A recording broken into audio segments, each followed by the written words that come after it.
사도신경 하심으로 신앙 고백을 드립니다.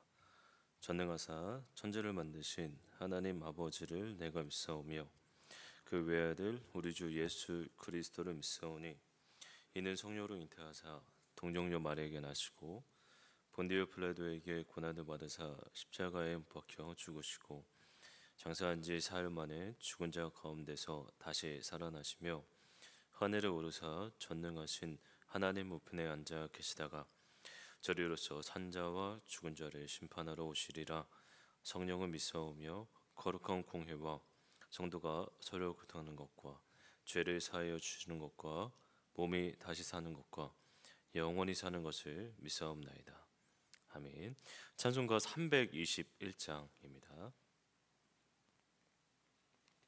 찬송가 321장 날 대속하신 예수께 찬양하도록 하겠습니다.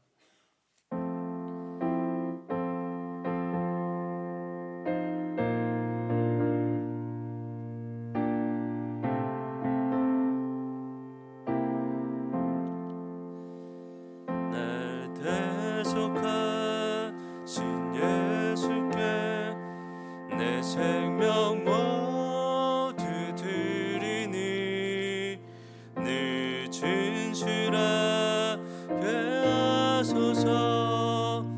내 구주 예수여, 나 구주 위에 살리라. 내 기쁨 한량 없으리. 내 갈 길이 놓아소서. 내 구주 예수여,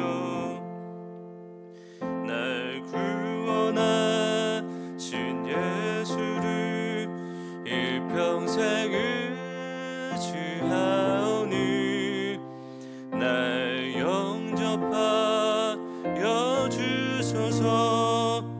내 구주 예수여, 나 구주 위에 살리라. 내 기쁨 한량 없으리. 내 갈 길이 놓아소서. 내 구주 예수여, 주 십자가에 달리사 날 자유하게 했으니 내 몸과 마음을 주님께 다스게 하소서. 나 구주 위에 살리라.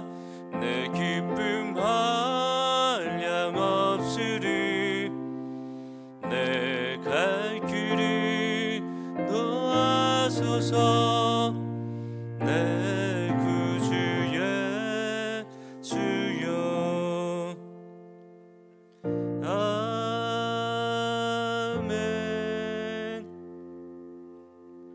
아멘. 오늘 주실 하나님의 말씀은 열왕기하 3장 13절부터 27절까지의 말씀입니다.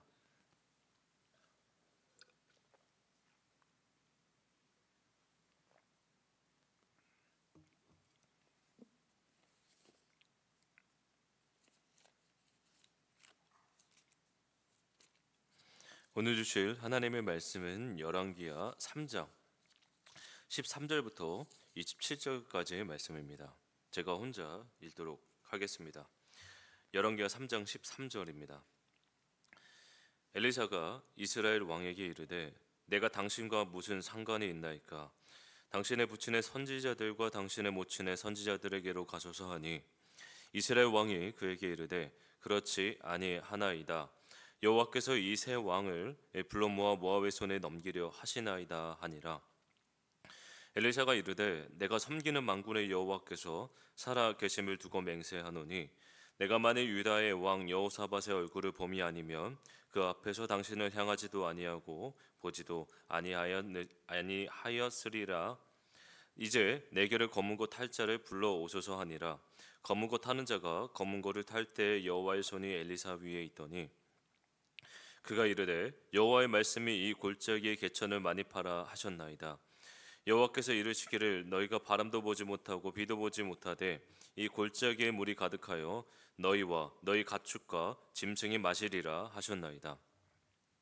이것은 여호와께서 보시기에 작은 일이라 여호와께서 모압 사람도 당신의 손에 넘기시리니 당신들이 모든 견고한 성읍과 모든 아름다운 성읍을 치고 모든 좋은 나무를 베고 모든 샘을 메우고 돌로 모든 좋은 밭을 헐리이다 하더니 아침이 되어 소재 들을 때에 물이 에돔 쪽에서부터 흘러와 그 땅이 가득하였더라.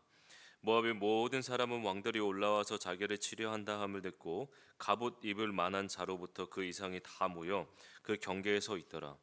아침에 모압 사람이 일찍이 일어나서 해가 물에 비침으로 맞은편 물이 붉어 피와 같음을 보고 이르되 이는 피라 틀림없이 저 왕들이 싸워 서로 죽인 것이로다.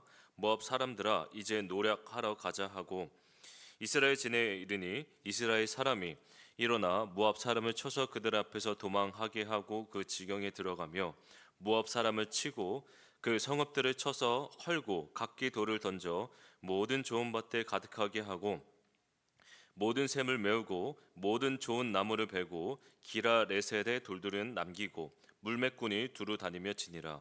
모압 왕이 전세가 극렬하여 당하기 어려움을 보고 칼창 군사 700명을 거느리고 돌파하여 지나서 에돔 왕에게로 가고자 하되 가지 못하고 이에 자기 왕위를 이어 왕이 될 마다들을 데려와 성 위에서 번제를 드린지라.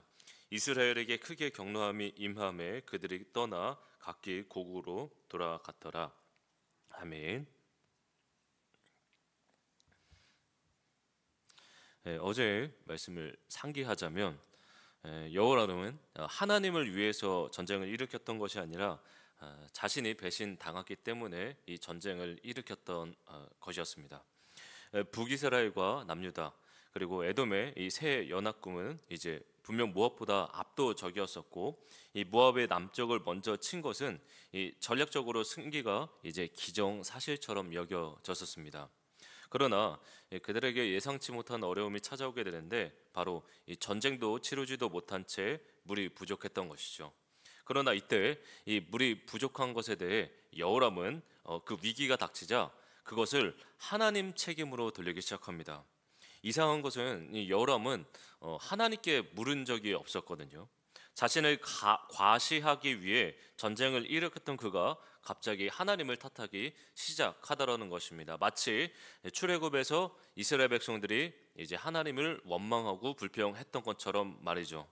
그는요 내 자존심이 상해서 전쟁을 시작했었는데 문제가 생기니 하나님 탓을 하기 시작합니다.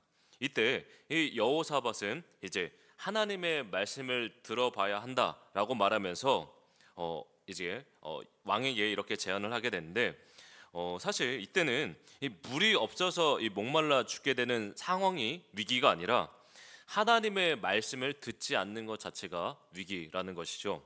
위험한 순간은 물이 없고 그리고 군사가 없음 그리고 무기가 없는 것이 아니라 하나님의 뜻을 묻지 않고 모르는 그때가 위험하다라는 것입니다.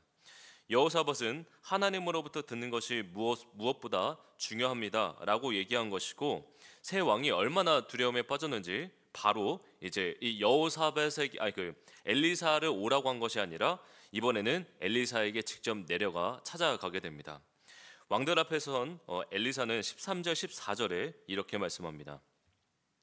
엘리사가 이스라엘 왕에게 이르되 내가 당신과 무슨 상관이 있나이까 당신의 부친의 선지자들과 당신의 모친의 선지자들에게로 가소서 하니 이스라엘 왕이 그에게 이르되 그렇지 아니하니이다. 여호와께서 이 세 왕을 불러 모아 모압의 손에 넘기려 하시나이다 하니라. 엘리사가 이르되 내가 섬기는 만군의 여호와께서 살아 계심을 두고 맹세하노니 내가 만일 유다의 왕 여호사밧의 얼굴을 봄이 아니면 그 앞에서 당신을 향하지도 아니하고 보지도 아니하였으리이다. 엘리사는 말하기를 이스라엘의 왕 여호람에게 당신 때문에 온 것은 아니다. 단지 여호사밧의 얼굴 때문에 왔다라고 말하죠. 왜냐하면 여호사밧이 훌륭해서가 아니라 그 왕의 마음이 하나님께 있었기 때문이었습니다. 그리고 엘리사는 이 웅덩이를 파라라고 명령하였고, 그래서 수많은 군사들이 하루 종일 웅덩이를 파게 되었는데, 그러나 물은 바로 나오지 않습니다. 그러면 이 웅덩이를 파고 다음 날이 되면 물이 차 있었을까요? 아닙니다. 다음 날에 하나님께서 물을 꽉 채우실 거라고 기대했었는데, 다음 날 일어나 보니 속으로 몇몇 사람들은 하나님을 비웃었을지도 모릅니다. 왜냐하면 물이 안 채워졌으니까요. 근데 놀랍게도 20절에 이렇게 말씀합니다. 20절에 아침이 되어 소재 드릴 때 물이 에돔 쪽에서부터 흘러와 그 땅에 가득하였더라. 오늘 본문에서 언제 물이 채워졌다라고 말씀하고 있나요? 바로 소재 드릴 때 채워졌다라고 말씀합니다. 즉 예배 드릴 때 물이 채워졌다라고 말씀합니다. 하나님은 예배에 대한 응답으로 물을 채우시기 시작하는데, 우리는 이 전쟁터에서 무엇보다 필요한 것을 이제 무기요 전략이라고 생각하곤 합니다. 그러면 우리의 삶의 전쟁터에서 가장 필요한 것은 무엇일까요? 그것은 무기도 숫자도 능력도 아닙니다. 전쟁터에서 필요한 것은 무기에 많고 적음이 아니라 시선에 있다라는 것입니다. 그러니 이 전쟁터에서 위험한 순간은 물이 없음이 위기가 아닙니다. 무기와 군사가 없는 것이 위기가 아니라 하나님께 묻지 않는 그 시선이 위기라는 것입니다. 우리가 매일 가는 그곳이 전쟁터이지 않습니까? 그 전쟁터에서 그 무엇보다 예배가 중요하다라고 말씀하고 있는 것이죠. 물이 아무리 다급할지라도 무엇보다 중요한 것은 예배가 먼저라는 것입니다. 아무리 앞에 적이 많을지라도 하나님과의 호흡이 먼저라는 것이죠. 하나님은 여기시니 예배하는 자가 영과 진리로 예배할지니라. 예배는 호흡입니다. 그러면 예배를 드린다라는 것은 무엇일까요? 그것은 하나님 없이 아무것도 할 수 없습니다.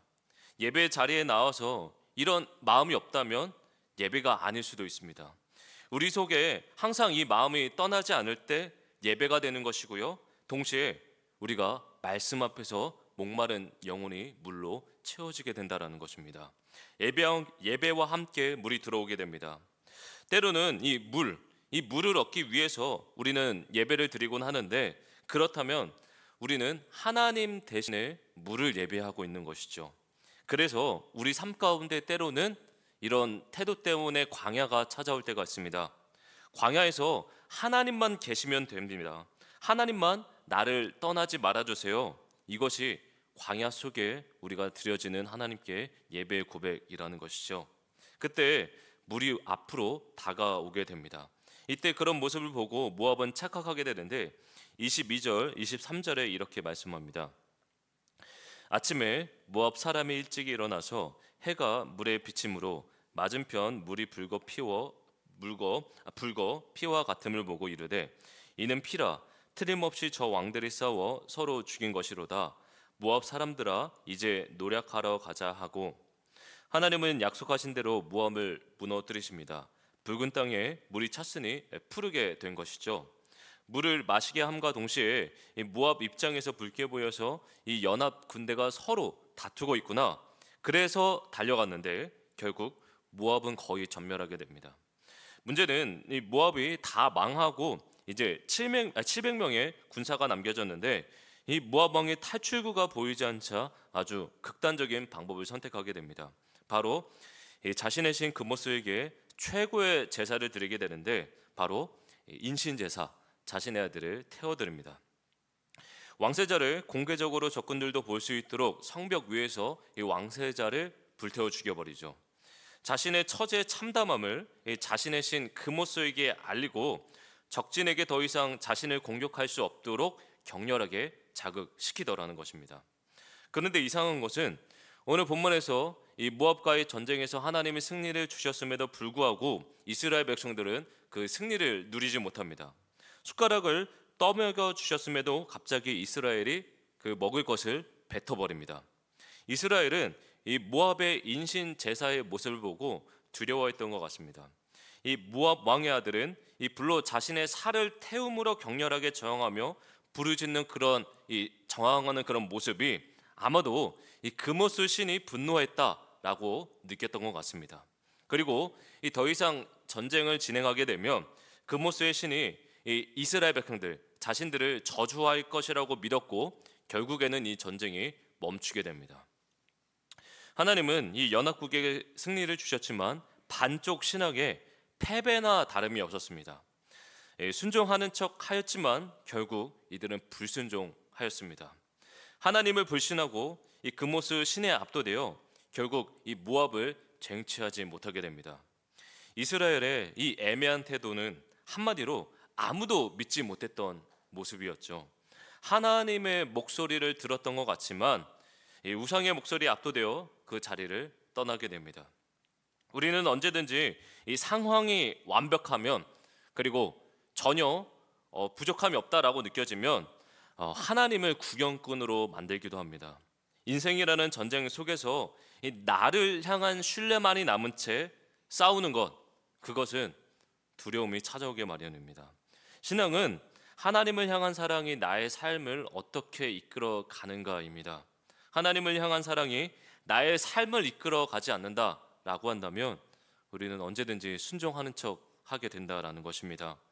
그러므로 우리의 삶은요, 이런 것과 같습니다. 우리의 삶은 무엇을 의지할 것인가에 대한 싸움입니다. 매일 하나님께 구별된 시간을 드림으로 하나님이 주신 힘으로 살아가느냐, 아니면 굳이 하나님을 의지할 필요 없으니 내 힘으로 살아가느냐, 이 싸움이라는 것입니다. 우리는 빛의 자녀들입니다. 매일 하나님이 주신 빛으로 살아갈 것인가, 아니면 빛이 희미하게 비추는 내 안에 어두움으로 살아갈 것인가, 우리 안에 매일 갈등 속에서 하나님을 의지할 것인가, 하나님을 바라보지 않을 것인가 하는 갈등 속에서 우리가 살아가곤 합니다. 간절히 원하옵기는 우리가 날마다 하나님이 비추어 주신 그 빛으로 하나님을 의지함으로써 이 세상이라는, 직장이라는 이 전쟁터 속에서 주님 바라보며 나아가는 우리가 되기를 주님의 이름으로 소망합니다. 기도합니다. 사랑의 하나님 아버지, 하나님 이 전쟁터 속에서 때로는 이 모압 신에 압도되어 나를 향한 신뢰만이 남은 채 살아갈 때가 있음을 고백하게 됩니다. 광야가 물이 부족하여 광야의 수많은 어려움들로 말미암아 우리가 쓰러진 채 하나님을 바라보지 않은 채 넘어질 때가 있음을 고백합니다. 하나님, 그러나 나를 신뢰하기보다 정말 주님을 철저히 의지하고 주님 없이 아무것도 할 수 없는 죄인임을 날마다 고백함으로써 우리가 이 세상이라는 이 전쟁터 속에서 주님을 신뢰하고 나를 신뢰하기보다 주님만을 바라보는 우리 되게 하여 주옵소서. 감사를 드리며 예수님의 이름으로 기도합니다. 아멘. 하늘에 계신 우리 아버지여, 이름이 거룩히 여김을 받으시오며 나라의 마옵시며 뜻이 하늘에서 이루어진 것 같이 땅에서도 이루어지이다. 오늘날 우리에게 일용할 양식을 주옵시고 우리가 우리에게 죄 지은 자를 사하여 준 것 같이 우리 죄를 사하여 주옵시고 우리를 시험에 들게 하지 마옵시고 다만 악에서 구하옵소서. 대개 나라와 건세와 영광이 아버지께 영원히 있사옵나이다. 아멘. 들으신 말씀 기억하며 함께 기도하겠습니다. 첫 번째 기도 제목입니다. 우리가 매일 마주하는 전쟁 속에서 하나님께 묻는 참 지혜를 따라 살아가게 하옵소서. 두 번째 기도 제목입니다. 이도 저도 아닌 애매모호한 태도가 아니라 나를 향한 신뢰를 내려놓고 하나님을 전적으로 신뢰하게 하옵소서. 마지막 기도 제목입니다. 빛이 희미하게 비추는 내 안에 어둠으로 살아가는 것이 아니라 하나님이 주신 빛으로 살아가게 하옵소서. 기도하시고 각자의 기도 제목을 갖고 기도하시다가 자유롭게 돌아가시기를 바랍니다. 기도하겠습니다. 하나님 아버지, 우리 심령 가운데 주의 은혜로 주의 사랑으로 우리의 영혼들을 덮어주옵시고 주의 날개 그늘 아래 거함으로써 주 뜻 안에서 주님 말씀 가운데 거하는 우리 되게 하여 주옵소서. 하나님 아버지, 때로는 이 광야라는